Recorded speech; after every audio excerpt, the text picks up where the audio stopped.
अच्छा जी, आज का हमारा जो लेक्चर है उसमें हमने कुछ सिंपल प्रॉब्लम डिस्कस करने हैं। उसमें पहला जो प्रॉब्लम है वो ये कि टू इलेक्ट्रिकली आइसोलेटेड स्फीयर्स हैं।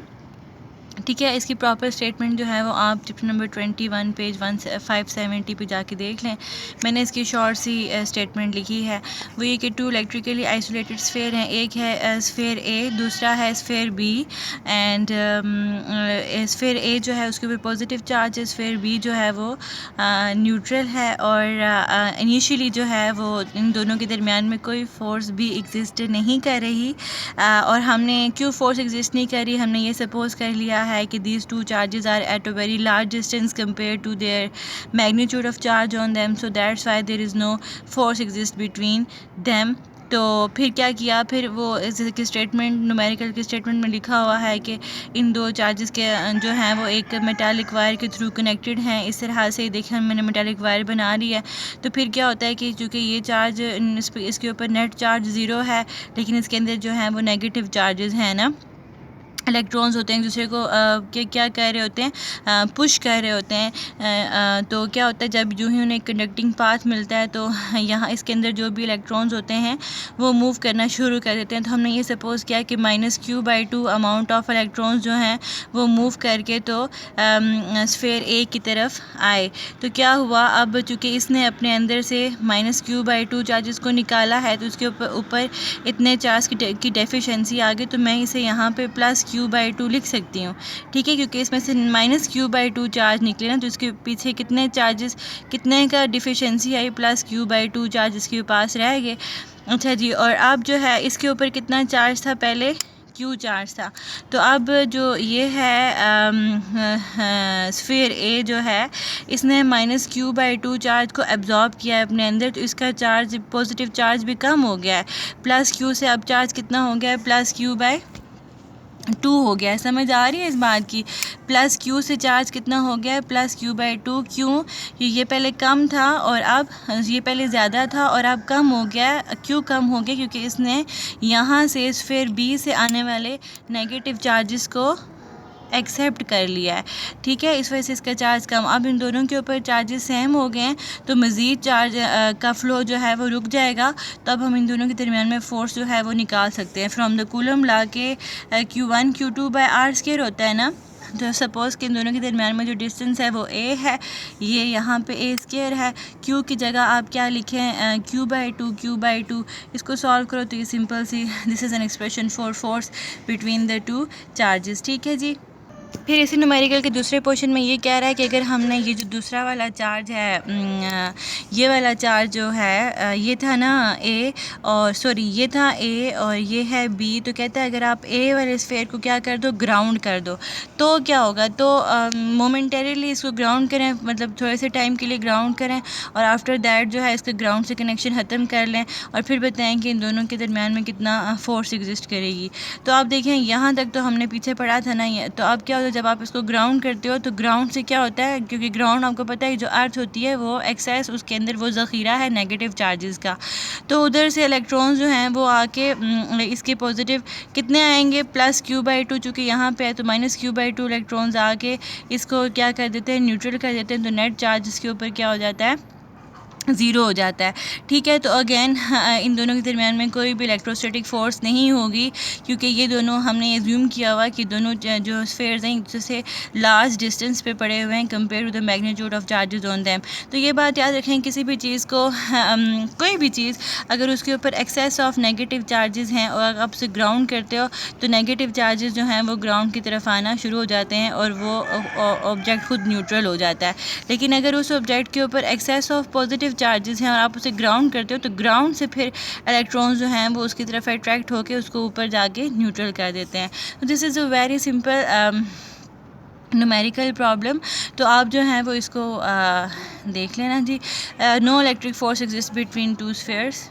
दूसरा क्वेश्चन जो है वो भी अगेन एक सिंपल प्रॉब्लम ही है, पेज 571 चैप्टर इलेक्ट्रोस्टैटिक्स का, कि radius of the nucleus of iron atom आपको दिया हुआ है और हमने क्या फाइंड करना है, magnitude of repulsive electrostatic force between two proton separated by इतना डिस्टेंस। आप देखें ये हमारे पास एक आयरन है ना, तो आयरन के अंदर बहुत सारे प्रोटॉन्स होते हैं, तो इसने जो है वो सिर्फ और सिर्फ 2 प्रोटॉन्स लिए हैं और वो कहता है कितना रेडियस है इस न्यूक्लियस का। तो बताओ कि इन दोनों फोर्सेस, इन दोनों के दरमियान में कितनी जो है वो इलेक्ट्रोस्टैटिक फोर्स एग्जिस्ट करती है। तो हमें पता है, हमने अगेन कूलम फोर्स लगाना है क्योंकि 2 प्रोटॉन्स हैं, सो Q1 के ऊपर भी Q1 के ऊपर भी E प्रो चार्ज होगा, Q2 के ऊपर भी E चार्ज, दोनों को लिखें। और चार्ज की वैल्यू K की वैल्यू आपको पता होनी चाहिए, 9 एक्सपोनेंट 9 होता है, E की वैल्यू 1.6 एक्सपोनेंट -19 कूलम, ये भी आपको याद होनी चाहिए। और डिस्टेंस आपको दिया हुआ है, तो यहाँ पे वैल्यूज़ डाल के आप निकाल सकते हो, ठीक है। फिर वो ये कहता है कि आप ना magnitude of gravitational force between these 2 charges निकालें। तो उसके लिए हमें ये फार्मूला लिखना है, Newton law of gravitation Gm1m1, ठीक है। तो आप देखो जी की क्या वैल्यू होती है 6.7 में, ये आपको याद होनी चाहिए। मास ऑफ प्रोटॉन भी आपको याद होना चाहिए क्योंकि हमारे पास 2 मासेस हैं, लिहाजा हमने जो है वो इसको 2 दफ़ा लिखा, m1 m2 का स्क्वायर, और डिस्टेंस वो ये जो आपको गिवन है, तो ये जो है वो -35 है। अब देखो इलेक्ट्रोस्टैटिक फोर्स 14 न्यूटन है और ग्रेविटेशनल फोर्स एक्सपोनेंट -35 न्यूटन है। सो चार्जेस के दरमियान में इलेक्ट्रोस्टैटिक फोर्स बहुत ज़्यादा स्ट्रॉन्ग होती है और ग्रेविटेशनल फोर्स बहुत ज़्यादा वीक होती है, ठीक है। लेकिन आप में से ये नहीं समझ लेना कि वैसे भी हमारे पास 4 फोर्सेस हैं नेचर की, तो उन चारों में से 2 फोर्सेस एक इलेक्ट्रिक फोर्स है और एक ग्रेविटेशनल फोर्स है। तो इलेक्ट्रिक फोर्स स्ट्रॉन्ग होती है, ग्रेविटेशनल फोर्स वीक होती है in the domain of electric charges. लेकिन हम ग्रेविटेशनल फोर्स से इतनी भी वीक नहीं होती, क्योंकि ग्रेविटेशनल फोर्स की वजह से ही हमारी जो अर्थ है वो सन के गिर्द मूव कर रही है। ग्रेविटेशनल फोर्स की वजह से इतना बड़ा मून हमारी अर्थ के गिर्द मूव कर रहा है और इतने स्टार्स और गैलेक्सीज एग्जिस्ट करती हैं। तो ये एक बहुत बड़ी फोर्स है, लेकिन अपनी एक डोमेन में, अपनी एक मासेस की डोमेन में है। लेकिन अगर आप इस फोर्स को कंपेयर करते हो इलेक्ट्रिक फोर्स के साथ, तो उसके मुकाबले में ये फोर्स बहुत ज़्यादा वीक है, ठीक है। चैप्टर इलेक्ट्रोस्टैटिक ही है। अब इसके एक्सरसाइज प्रॉब्लम्स हैं, page 575 electrostatic chapter exercise problem आप देख लेना। क्वेश्चन नंबर 3 है इसका कि what must be the distance between point charges. एक चार्ज इतने माइक्रोकूलम है, दूसरा इतने माइक्रोकूलम है, हमने फोर्स निकालनी है, फोर्स दी हुई है इतने न्यूटन की। तो Q1 आपके पास देखें 26 माइक्रोकूलम है ना, तो माइक्रो स्टैंडर्ड यूनिट नहीं है, इसको स्टैंडर्ड में चेंज करें by multiplying it exponent -6 coulomb. हमेशा कोई भी आपको न्यूमेरिकल दिया हुआ हो ना, अगर उसके यूनिट स्टैंडर्ड फॉर्म नहीं तो उसको मस्ट स्टैंडर्ड फॉर्म में लेकर आएँ और अपना आंसर भी स्टैंडर्ड फॉर्म वाले यूनिट में ही लिखें, ठीक है। Q1 Q2 लिख लिया, K की वैल्यू लिख ली, फोर्स हमें दी हुई थी ये लिख ली। तो यहाँ से आपके पास जो है वो डिस्टेंस बिटवीन द 2 चार्जेस आ जाएगा। क्वेश्चन नंबर 4 है, अगेन एक्सरसाइज न्यूमेरिकल्स में से ही है कि लाइटनिंग स्ट्रोक आई जो है करंट हमारे पास इतने एम्पेयर है और इतने माइक्रो सेकंड के लिए टाइम, मतलब कि लाइटनिंग स्ट्रोक हुआ, उसमें इतना करंट हुआ इतने टाइम के लिए, तो कितना चार्ज होगा उससे लाइटनिंग स्ट्रोक में। तो आपको पता है ना, ये करंट हमें इतने दिया हुआ है, टाइम हमारे पास इतना है, तो ये माइक्रो सेकेंड है, तो माइक्रो सेकेंड को आप सिंपल सेकेंड में चेंज करो, I = Q/2, तो यहाँ से आपने Q निकाल लेना है। क्वेश्चन नंबर 5 भी अगेन एक्सरसाइज न्यूमेरिकल्स में से, उसमें वो कहता है particle of Q1 is 12 centimetre distance from a second particle of इतना, तो फाइंड द फोर्स। तो देखो ना, आप हमें Q1 भी दिया वो मैंने पुट कर दिया, Q2 नेगेटिव ऑफ दिस दिया वो पुट कर दिया, और 9 एक्सपोनेंट 9 K की वैल्यू थी, R आपको 12 सेंटीमीटर, अगेन सेंटीमीटर एक स्टैंडर्ड यूनिट नहीं है, तो आपने इसको स्टैंडर्ड यूनिट में लेके जाना है। तो कितना आ जाएगा 0.12 का स्केल, तो इसको करोगे तो सिंपली आपके पास फोर्स आ जाएगी। अच्छा जी, अब है charge quantization, again chapter electrostatic page 571 के चार्ज क्वांटाइजेशन पोर्शन के कुछ न्यूमेरिकल्स हैं। वो ये कि 2 टाइनी स्फेरिकल वाटर ड्रॉप्स हैं। आप इसकी प्रॉपर स्टेटमेंट बुक से देख लीजिएगा। वो आइडेंटिकल चार्जेस हैं उनके ऊपर, मतलब कि Q1 भी इतना ही होगा और Q2 भी इतना ही होगा, मतलब आइडेंटिकल है ना। सेंटर टू सेंटर डिस्टेंस उसका कितना है 1 सेंटीमीटर, जो सेंटीमीटर एक स्टैंडर्ड यूनिट नहीं है, इसको आप स्टैंडर्ड यूनिट में लेके जाएँ। तो इलेक्ट्रोस्टैटिक फोर्स आप फाइंड करो, तो ये फ्रॉम दिस फार्मूला हम इलेक्ट्रोस्टैटिक फोर्स न्यूटन में ले आएंगे, ठीक है। ये तो इजी है ना। फिर क्या है, अब वो सेकंड क्वेश्चन क्या है, how many excess electron created charge imbalance के। देखें वो कहता है कि 2 चार्ज फेयर हैं और आइडेंटिकल हैं, और मतलब उनके दरमियान में आप फोर्स निकालो, वो हमने निकाल लिया। अब वो कहता है कि हम कितना मतलब चार्ज इम्बैलेंस आ जाएगा, हाउ मैनी एक्सेस, कि इन दोनों में कितनी एक्सेस चार्जेस आ जाएँ कि इनमें चार्ज इम्बैलेंस आ जाए, मतलब एक में 4 आ जाए, एक में 6 चार्जेस आ जाएँ, कितना चार्ज इम्बैलेंस आएगा तो कितने चार्जेस हर एक स्फेयर के ऊपर आएंगे तो इन दोनों स्फेयर्स में चार्ज इम्बैलेंस आ जाएगा। तो उसके लिए हमें क्या कौन सा फार्मूला हमने यूज़ करना है, हमने यूज़ करना है Q is equal to N E वाला फार्मूला। आपको Q दिया हुआ है, ठीक है, और आपको E पता होता है कि चार्ज और इलेक्ट्रॉन कितना होता है, इतने कूलम्स होता है, ठीक है। तो यहाँ पे आप इन दोनों को डिवाइड करो तो आपके पास n आ जाएगा। n जो भी नंबर आया तो वही नंबर ऑफ़ चार्जेस दोनों स्फेयर के ऊपर एग्जिस्ट करेंगे ताकि क्या हो, वो चार्ज इम्बैलेंस आ जाए दोनों के ऊपर, ठीक है।